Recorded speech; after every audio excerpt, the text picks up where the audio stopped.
Bonjour. Un candidat avait déclaré, et je le cite, « Je ne vous mentirai pas, je ne vous trahirai pas, je vous le garantis sur facture. » Point, fermez les guillemets.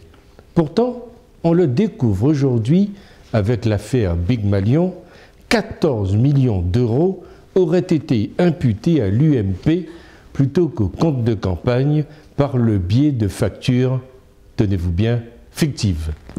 Avec le million et un peu plus de dépassement constaté par le Conseil constitutionnel, cela ferait, si on compte bien, un peu plus de 15 millions de dépassements sur 22 millions. Va-t-on laisser passer cette monstruosité ou, au contraire, commencer à étudier l'inéligibilité sans préjudice d'une amende et d'une peine de prison comme le prévoit le Code électoral? Attendons que la justice fasse la lumière sur cette énième affaire. N'oublions pas que les gros poissons ont d'immenses moyens pour se défendre, contrairement aux petits, jeunes de banlieue, caissières de supermarché qui se font prendre parfois pour des cacahuètes. Car il s'agit bien là d'une monstruosité. Que dire? Plus de moyens, c'est bien pour réfléchir le résultat d'un vote. Mais n'est-ce pas pour cette raison qu'il y a des plafonds de financement de campagne? Non, ce candidat voulait éblouir, en mettre plein les yeux. Ainsi, Big Malion devient le maillon faible de la pyramide inversée de l'UMP. Après les associations d'amis chargées de collecter l'argent des contribuables directement auprès du Trésor, voici la surfacturation bidon pour arrondir au centime près les non-dépassements de montants imposés. Quelle sera donc la nouvelle découverte?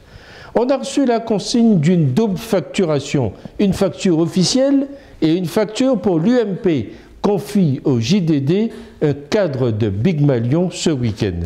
Et cette société a accepté, comme ça, sans se poser de questions? Est-ce l'habitude de cette société de faire des doubles facturations? J'imagine que l'UMP n'est pas son seul client. D'ailleurs, à l'Élysée, Madame Vallaud-Belkacem a eu vite fait de casser le bail qui la liait à cette société et elle le fait en catimini. Il n'y a pas à dire, la politique, cela enrichit tout le monde sauf nous. En fin de compte, il s'agit là d'un système organisé de pillage des deniers de l'État, donc de nos deniers. Mettons tout de suite à plat ce système de dépôt mis en place, allons dans la poche des prévaricateurs. Trop de postes sont ouverts en politique pour aller à la soupe. Il en résulte que les candidats qui viennent s'y investir ne recherchent en fait qu'une niche qui leur permet de vivre confortablement sans disposer des capacités adéquates. Pour ces professionnels de la politique, devenus des professionnels de la cupidité, qui veulent ensuite se faire passer pour des professionnels de la victimisation, il est temps de reclasser la corruption en crime et passible des mêmes peines que la trahison. C'est ce que je crois.